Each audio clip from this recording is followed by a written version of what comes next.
Damn it. ఏంటిటా కుండబద్దలు కొడతా అత్త. నమస్కారం, కొండబద్దల ప్రేక్షకులకి స్వాగతం. నేను గౌతమ్ కాటా. అమరావతి ప్రాంతం మీద దిక్కుమాలిన వ్యాఖ్యలు చేసి అరెస్ట్ అయి రిమాండ్లో ఉన్న వివిఆర్ కృష్ణంరాజు అనే జర్నలిస్టుని నిన్న తుళ్ళూరు పోలీసులు కస్టడీలోకి తీసుకుని విచారించారు. 3 రోజుల పాటు కస్టడీలోకి తీసుకుని విచారించే దీన్ని వాళ్ళు కోర్టు నుంచి పొందటం మూలాన నిన్న మొదటి రోజు విచారణ జరిగింది. అందులో చాలా వరకు ఆయన సమాధానాలే చెప్పలేదు. కొన్ని చెప్పిన సమాధానాలు విస్తుపోవటం అయితే పోలీసులు వంతైంది. అసలు సాక్షి నుంచి, వైసీపీ నాయకుల నుంచి ఈయన బ్యాంక్ అకౌంట్కి ఎందుకు ఇంత పెద్ద మొత్తంలో డబ్బులు వచ్చాయి అనే దాని మీదనే విచారణ అంతా జరిగింది. అందులో ఏదైనా కుట్రకోణం ఉందా ఈయన వ్యాఖ్యల వెనక? అమరావతి మీద ఇలాంటి వ్యాఖ్యలు చేయటం వెనుకున్న అసలు కుట్ర ఏమిటి అనేది తేల్చాలని పోలీసుల కృతనిశ్చయం. కాకపోతే ఆయన చెప్పిన సమాధానం ప్రకారంగా చూస్తే చంద్రబాబు నాయుడు పట్ల ఆయనకున్న విపరీతమైన ద్వేషం, కోపం మూలానే ఇలా మాట్లాడాను అని అంటే దాని వెనుకున్న పరమార్థం ఏమిటి? చంద్రబాబు నాయుడు పట్ల ఈయనకి ఎందుకు ఇంత కోపం ఉండాల్సి వచ్చింది? లేదు కొమ్మినేని శ్రీనివాసరావు కోపాన్ని ఈయనేమన్నా అడాప్ట్ చేసుకుని ఈయన కోపంగా మార్చుకున్నాడా? లేదు అని అంటే కనుక యజమానికి, ఎవరి దగ్గర అయితే వీళ్ళందరూ పని చేసి చేయిజాచి డబ్బులు తీసుకుంటున్నారో ఆ యజమానికి ఉన్న కోపాన్ని వీళ్ళు కూడా అన్వయించుకోవటం జరిగిందా అనేది పూర్తిగా ఈ వీడియోలో నేను మీకు వివరించే ప్రయత్నం చేస్తాను. వీడియో నచ్చితే కనుక ఖచ్చితంగా లైక్ చేయండి, ఇంకా 10 మందికి షేర్ చేయండి.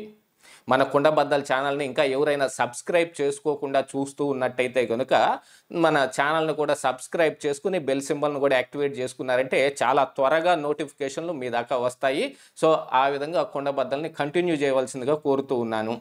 ఇక అసలు విషయంలోకి వస్తే నిన్న కస్టడీలో కృష్ణంరాజు చెప్పిన కొన్ని సమాధానాల మీదనే ఈ వీడియో మొత్తం చర్చ జరగబోతోంది. ఎందుకంటే అమరావతి మీద ఇలాంటి మురికి వ్యాఖ్యలు, దిక్కుమాలిన వ్యాఖ్యలు చేయవలసిన అవసరం ఏమొచ్చింది అని అడిగితే చంద్రబాబు నాయుడు పట్ల తనకున్న ద్వేషం అని. ఆయన గతంలో ఎప్పుడో జర్నలిస్టుగా ఏదో పత్రికలో పనిచేస్తూ ఉన్నప్పుడు దాన్ని మరి ఏదో చంద్రబాబు నాయుడు గారు ఉద్యోగం తీసేపించే పని చేశాడని, చిత్తూరులో పని చేపిస్తున్నప్పుడు ఆయన్ని హైదరాబాద్కి ట్రాన్స్ఫర్ చేయించారని, హైదరాబాద్ నుంచి మళ్ళీ ఏదో అనంతపూర్కి ట్రాన్స్ఫర్ చేశారని, ఇట్లాంటి పిచ్చి కారణాలు కొన్ని చెప్పాడు. ఏ మనిషి పట్ల అయినా అకారణమైన ద్వేషం ఎందుకు వస్తుంది అనేది గత వీడియోలో కూడా నేను చర్చించటం జరిగింది. కాకపోతే ఇది కొమ్మినేని శ్రీనివాసరావు ద్వారా వచ్చిన కోపమా, డైరెక్ట్గా కృష్ణంరాజుకి వచ్చిన కోపమా? ఎందుకంటే కొమ్మినేని శ్రీనివాసరావుని అరెస్ట్ చేసినప్పుడు కూడా ఆయన ఇదే ఇలాంటి వ్యాఖ్యలు చేశాడు. సేమ్ ఇద్దరు కూడబలుక్కున్నట్టుగా ఒక రకమైన వ్యాఖ్యలే చేశారు. గతంలోనే ఆయన నా ఉద్యోగం తీసేపించాడు, ఇప్పుడు నన్ను అరెస్ట్ చేయటం పెద్ద మ్యాటర్ అయ్యింది చంద్రబాబు నాయుడుకి అని కొమ్మినేని శ్రీనివాసరావు అంటే, కృష్ణంరాజు కూడా ఈయనేదో పత్రికలో పనిచేస్తున్నప్పుడు అసలు అప్పట్లో చంద్రబాబు నాయుడు స్థాయి ఏమిటి, కృష్ణంరాజు స్థాయి ఏమిటి? ఇద్దరికి అసలు ఎక్కడైనా ఒక పొంతన వచ్చేది? కృష్ణంరాజు మీద మరి చంద్రబాబు నాయుడు గారు ఆ కారణంగా కోపం పెంచుకునే అవసరం ఏదైనా ఉంటుందా? ఏం ఉండే అవకాశమే ఉండదు. ఈయన ఏదైనా ఒక వార్త రాసినా కూడా వాటన్నిటినీ పట్టించుకునే స్థాయిలో ఆ రోజున చంద్రబాబు నాయుడు గారు లేరు. ఆయన సీఎం స్థాయి వ్యక్తితోటి ఒక జర్నలిస్టుకి ఏం సంబంధాలు ఉంటాయి, ఏం కోపతాపాలు ఉంటాయి? జర్నలిస్టు మీద అంటే పిచ్చుకు మీద బ్రహ్మాస్త్రం వేసే అంత పరిస్థితుల్లో చంద్రబాబు నాయుడు గారు ఉంటారా? కాకపోతే ఇది అబద్ధం అనేది దాని ద్వారానే తెలిసిపోతుంది.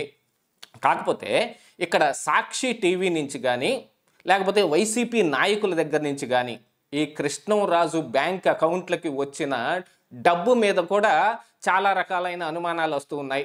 ఆయన ఏదో సాక్షి టీవీలో డిబేట్లకు వెళ్ళినందుకు గాను ఆయనకి ఇచ్చిన పారితోషికం అన్నట్టుగానో, లేకపోతే ఆయన ఏదో ఏపీ టీవీ అనే ఒక టీవీని, ఒక యూట్యూబ్ ఛానల్ని పెడితే అందులో వైసీపీ నాయకులు ఇచ్చిన అడ్వర్టైజ్మెంట్లకు వచ్చిన డబ్బులు అన్నట్టుగానో చెబుతూ ఉన్నప్పటికీ ఏపీ టీవీ అనే ఒక యూట్యూబ్ ఛానల్ ఎంత ప్రభావం చూపిస్తుంది అనేది అందరికీ తెలిసిందే. అందులో కనీసం వేళల్లో ఉన్న వ్యూస్ ఉన్న వీడియోలు కూడా ఏం లేవు. అందులో వచ్చిన అడ్వర్టైజ్మెంట్ల తాలూకు కూడా ఏం కనిపించటం లేదు. అడ్వర్టైజ్మెంట్లు ఏదైనా వీడియోలో ఇన్కార్పొరేట్ చేసిన అడ్వర్టైజ్మెంట్లు ఉంటే దానికి పే చేస్తారు. మరి ఎంత ప్రభావం చూపించేది ఉంటే మరి ఈయనకు అన్ని డబ్బులు వస్తాయి? ఇక డిబేట్లో పాల్గొనటం అంటే మేము కూడా డిబేట్లో పాల్గొంటాం, అనేక రకాలైన టీవీల్లోనూ మనం చర్చించడానికి వెళ్తాం. చాలా పెద్ద పెద్ద ఛానల్స్ దగ్గర నుంచి చిన్న ఛానల్స్ వరకు డిబేట్లకు ఎవరు డబ్బులు ఇచ్చిన పాపాన్ని ఇంతవరకు పోలేదు. ఏదైనా వాళ్ళ దగ్గర నుంచి చిన్న చితక సహాయ సహకారాలు అందుతూ ఉన్నప్పటికీ కూడా డిబేట్లకు ఇదిగో ఇంత అని ఎక్కడ ఫిక్స్ చేయబడలేదు. అది నేషనల్ మీడియాలో మాత్రమే అలాగా ఇదిగో గంటకి 6,000 5,000 ఇస్తారా, లేకపోతే అరగంటకి 3,000 2,000 ఇస్తారా అనేది ఇది మాత్రం నేషనల్ టీవీలోనే ఉంది. ఇలా రీజనల్ టీవీస్లో మాట్లాడే డిబేట్లో పాల్గొనే ఈ విశ్లేషకులకి డబ్బులు ఇచ్చే అలవాటైతే ఇక్కడ ఏం లేదు, ఆ సంస్కృతే లేదు. మరి అలాంటిది సాక్షి టీవీలో పాల్గొన్న వాళ్ళందరికీ డబ్బులు ఇస్తున్నారు అని అంటే అది కృష్ణంరాజు ఒక్కడికే ఇచ్చారా, మిగతా అనలిస్టులు ఎంతమంది పాల్గొంటున్నారో అంతమందికి ఇస్తున్నారా? ఆ విషయంలో కూడా క్లారిటీ ఏం లేదు. కాకపోతే ఇచ్చినప్పటికీ కూడా ఎంత పెద్ద మొత్తాల్లో ఎందుకు ఇస్తారు? ఈ కృష్ణంరాజు ఎంత ప్రభావితంగా మాట్లాడే అవకాశం ఉందని ఈయనకిచ్చే అవకాశం ఉంటుంది?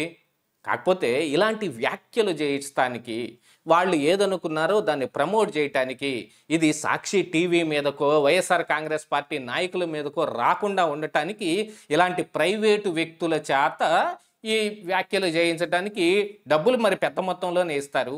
ఎవరికేం చేస్తారు? వాళ్ళు చేయదలుచుకున్న పని ఎవరితోనని చేయించాల్సినప్పుడు మరి పేమెంట్ కట్టాల్సిందే కదా. అంటే ఈ మాటల మొత్తం పేమెంట్ రూపంలోనే ఈయనకి డబ్బు అందటం మూలానే ఈయన చేశాడు.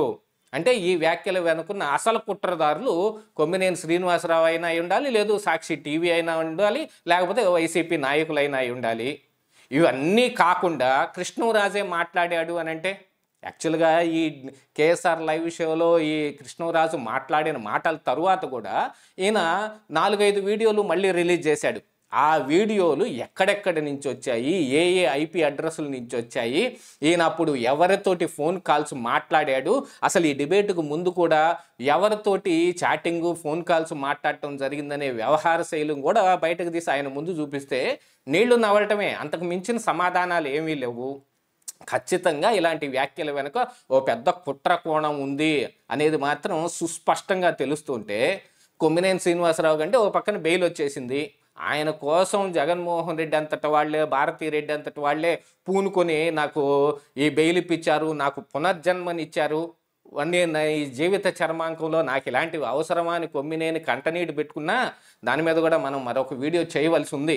కొమ్మినేని దొంగ ఏడుపులు, కొండబద్దల్ని వేధించటం కోసమో మన మీద బ్యాడ్ ప్రాపగాండా చేయటం కోసం ఆ రోజు కొమ్మినేని చేసిన పనుల మీద కూడా మనం కూలంకషంగా అన్నీ తీసి మరొక వీడియో చేస్తాను.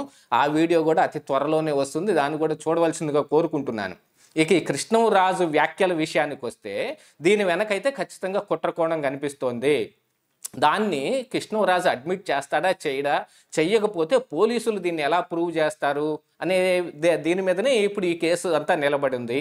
ఈయన కూడా మరి కోర్టుకి బెయిల్ కోసం వెళ్ళి ఉంటున్నాడు. ఆ బెయిల్ వచ్చే అవకాశాలు ఉన్నాయా అనే దాంట్లో మాత్రం కొంచెం సందిగ్ధత ఉంది. ఎందుకంటే మెయిన్ కల్ప్రిట్ ఈయనే కాబట్టి వ్యాఖ్యలు చేసింది ఈయనొక్కడికే సొంతం, మాకేం సంబంధం లేదని కొమ్మినేనో సాక్షి టీవీ అంటున్నప్పటికీ మరి దీనికి బాధ్యత వహించాల్సింది ఈయనే కదా.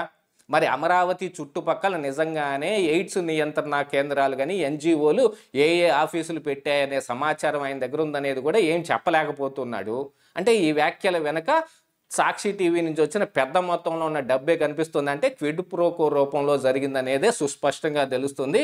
యాతావాత కృష్ణంరాజు చంద్రబాబు నాయుడు మీద చేసిన వ్యాఖ్యలు మాత్రం సూపర్ హైలైట్గా కనిపిస్తూ ఉన్నాయి.